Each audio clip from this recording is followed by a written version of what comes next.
केदारनाथ मंदिर जहां स्थित है वहां की चढ़ाई बहुत ही कठिन है। ऐसे में प्रश्न यह उठता है कि केदारनाथ जहां स्थित है वहां इतने बड़े बड़े पत्थर कैसे ले जाए गए और मंदिर का निर्माण आखिरकार संभव कैसे हुआ। इसके लिए आज हम आपके सामने केदारनाथ मंदिर की कहानी को रखेंगे। यह कहानी पांडवों से जुड़ी हुई है, जिसकी शुरुआत महाभारत युद्ध के बाद से होती है। कहने का अर्थ यह हुआ कि जब महाभारत का युद्ध समाप्त हो गया था और पांडव हस्तिनापुर के महाराज बन चुके थे, उसके बाद केदारनाथ मंदिर के इतिहास की शुरुआत हुई थी। तो चलिए जानते हैं।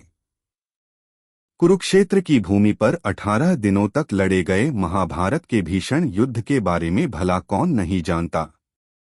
इस युद्ध में सभी रिश्तों की बलि चढ़ गई थी, फिर चाहे वह गुरु शिष्य का रिश्ता हो या भाई भाई का या चाचा भतीजे का। 18 दिनों तक निरंतर कुरुक्षेत्र की भूमि कौरव व पांडवों की सेना के रक्त से लाल हो गई थी। महाभारत का युद्ध समाप्त होने के पश्चात विजय तो अवश्य ही पांडवों की हुई थी, लेकिन तब तक बहुत देर हो चुकी थी, क्योंकि उन्होंने भी बहुत कुछ खो दिया था। युद्ध समाप्ति के कुछ समय बाद जब सभी पांडव भगवान श्री कृष्ण के साथ बैठकर युद्ध के परिणामों व प्रभावों के बारे में चर्चा कर रहे थे, तब श्री कृष्ण ने उन्हें पश्चाताप करने को कहा। श्री कृष्ण के अनुसार पांडवों के ऊपर ब्रह्महत्या, गोत्रहत्या, कुलहत्या, गुरुहत्या इत्यादि कई पाप चढ़ चुके थे। इसके लिए उनका प्रायश्चित करना आवश्यक था। पांडवों ने इसका उपाय पूछा तो श्री कृष्ण ने बताया कि उन्हें इन पापों से मुक्ति केवल भगवान भोलेनाथ ही दे सकते हैं। इसके पश्चात सभी पांडव भगवान श्री कृष्ण की आज्ञा से भगवान शिव से मिलने काशी नगरी की ओर चले गए। श्री कृष्ण के आदेशानुसार सभी पांडव भगवान शिव की नगरी काशी पहुंचे। हालांकि भगवान शिव को पांडवों के उनसे मिलने आने की सूचना पहले ही मिल चुकी थी, लेकिन वे उनसे मिलना नहीं चाहते थे। भगवान शिव पांडवों के द्वारा किए गए ब्रह्महत्या व गोत्रहत्या के पाप से अत्यधिक क्रोधित थे, इसलिए वे पांडवों से बिना मिले ही वहां से चले गए। पांडवों ने काशी नगरी में भगवान शिव को हर जगह ढूंढा, लेकिन वे उन्हें नहीं मिले। इसके बाद सभी पांडव हिमालय के पहाड़ों पर बसे उत्तराखंड के गढ़वाल क्षेत्र में चले गए। भगवान शिव भी पांडवों से छुपकर यहीं आए थे। जब भगवान शिव ने पांडवों को अपने पीछे पीछे गढ़वाल क्षेत्र की ओर बढ़ते हुए देखा तो उन्होंने इसका एक उपाय निकाला। वहां पहाड़ों के बीच कई पशु घास के मैदान में चर रहे थे। भगवान शिव उन पशुओं के बीच में गए और बैल रूपी अवतार ले लिया ताकि पांडव उन्हें पहचान ना पाए।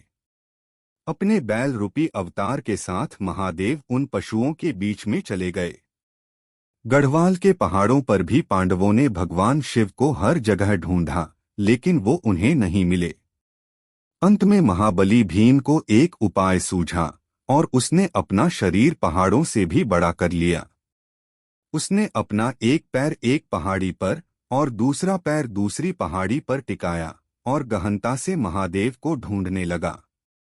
भीम के विशालकाय रूप को देखकर पहाड़ों के सभी पशुओं में हलचल पैदा हो गई और वे इधर उधर भागने लगे, लेकिन एक बैल अपनी जगह पर स्थिर खड़ा रहा। उस बैल पर भीम के विशालकाय रूप का कोई प्रभाव नहीं दिखा। यह देखकर भीम समझ गया कि यही बैल महादेव का रूप है, जो बैल का अवतार लेकर हमसे छिप रहे हैं। महादेव को भी पता चल गया कि भीम ने उन्हें पहचान लिया है। यह देखकर वे बैल रूपी अवतार के साथ धरती में समाने लगे।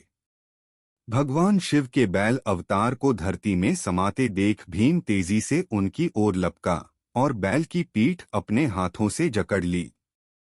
भीम के द्वारा बैल की पीठ अपने हाथों में जकड़े जाने के कारण वह वहीं पर रह गई, जबकि बैल के अन्य 4 भाग उत्तराखंड के 4 अन्य स्थलों पर निकले। आज उन्हीं स्थलों पर 4 अन्य केदार हैं। इनमें भगवान शिव के बैल रूपी अवतार का मुख रुद्रनाथ में, भुजाएं तुंगनाथ में, नाभि मदमहेश्वर में व जटाएं कल्पेश्वर में प्रकट हुई थी। इन्हीं पांचों जगहों को सम्मिलित रूप से पंचकेदार के नाम से जाना जाता है। भीम के द्वारा भगवान शिव के बैल अवतार की पीठ पकड़े जाने के बाद वह वहीं रह गई थी। जब उन्हें बैल के बाकी 4 अंग 4 अन्य स्थानों पर प्रकट होने का ज्ञान हुआ, तब उन्होंने शिव की महिमा को समझ लिया। इसके बाद पांडवों के द्वारा ही इन पांचों जगहों पर शिवलिंग की स्थापना कर शिव मंदिरों का निर्माण करवाया गया। इससे भगवान शिव सभी पांडवों से अत्यधिक प्रसन्न हुए और उन्हें सभी पापों से मुक्त कर दिया। सबसे पहले तो पांडवों के द्वारा ही केदारनाथ मंदिर का निर्माण किया गया था। पांडवों के अंदर अभूतपूर्व शक्ति थी, खास तौर पर भीम के पास। ऐसे में उन्होंने बड़े बड़े पत्थर इस पहाड़ी पर चढ़ाए और केदारनाथ मंदिर का निर्माण किया। इसके बाद पांडवों के पोते जन्मेजय ने केदारनाथ मंदिर के निर्माण को और आगे बढ़ाया। उन्होंने ही यहां आम लोगों को पूजा करने की अनुमति प्रदान की। इसलिए केदारनाथ मंदिर के निर्माण में जन्मेजय का भी योगदान था। समय के साथ साथ पांडवों के द्वारा बनाया गया यह मंदिर जर्जर हो गया, वह कई जगह से क्षतिग्रस्त हो गया। फिर जब भारत भूमि पर आदि शंकराचार्य ने जन्म लिया, तब उनके द्वारा संपूर्ण भारत भूमि की पैदल यात्रा की गई। उन्होंने ही चारों दिशाओं में 4 धाम की स्थापना की, जिसमें से एक केदारनाथ के पास स्थित बद्रीनाथ भी है। तब आदि शंकराचार्य ने ही केदारनाथ मंदिर का पुनः निर्माण करवाया था, जिसे आज हम देखते हैं। इसके बाद अपने जीवन के अंतिम समय में आदि शंकराचार्य ने इसी केदारनाथ मंदिर के पास ध्यान लगाया था, वह समाधि ले ली थी। उनकी समाधि आज भी केदारनाथ मंदिर के पास में ही स्थित है। फिर 10वीं से 13वीं शताब्दी के बीच कई भारतीय राजाओं ने केदारनाथ मंदिर का जीर्णोद्धार करवाया था। इसके लिए अलग अलग राजाओं को योगदान दिया जा सकता है। 13वीं शताब्दी के आते आते भारत भूमि और मुख्य तौर पर उत्तर भारत पर मुगल आक्रांताओं का शासन स्थापित हो चुका था।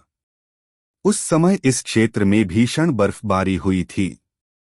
इस कारण लगभग 400 वर्षों तक केदारनाथ मंदिर बर्फ से ढक गया था और वहां जाने का मार्ग पूरी तरह से बंद हो गया था। लगभग 18वीं सदी के आते आते मंदिर फिर से दिखाई दिया और भक्तों के द्वारा पुनः मंदिर में दर्शन किए जाने लगे। यह पिछले दशक तक सुचारू रूप से होता रहा। फिर 2012 में आई भीषण प्राकृतिक आपदा के बाद केदारनाथ मंदिर के आसपास के ढांचे को बहुत क्षति पहुंची। इस प्राकृतिक आपदा में आदि शंकराचार्य की समाधि भी बह गई थी। इसके बाद भारत व उत्तराखंड की सरकारों के द्वारा केदारनाथ धाम, आदि शंकराचार्य की समाधि व उसके आसपास के स्थलों को पुनः ठीक करवाकर उसे नवीन रूप दिया गया। इस तरह से केदारनाथ मंदिर का निर्माण का श्रेय तो पांडवों को जाता है। हालांकि समय समय पर भारत पर शासन करने वाले राजाओं व सरकारों का इस मंदिर के पुनर्निर्माण में महत्वपूर्ण योगदान रहा है।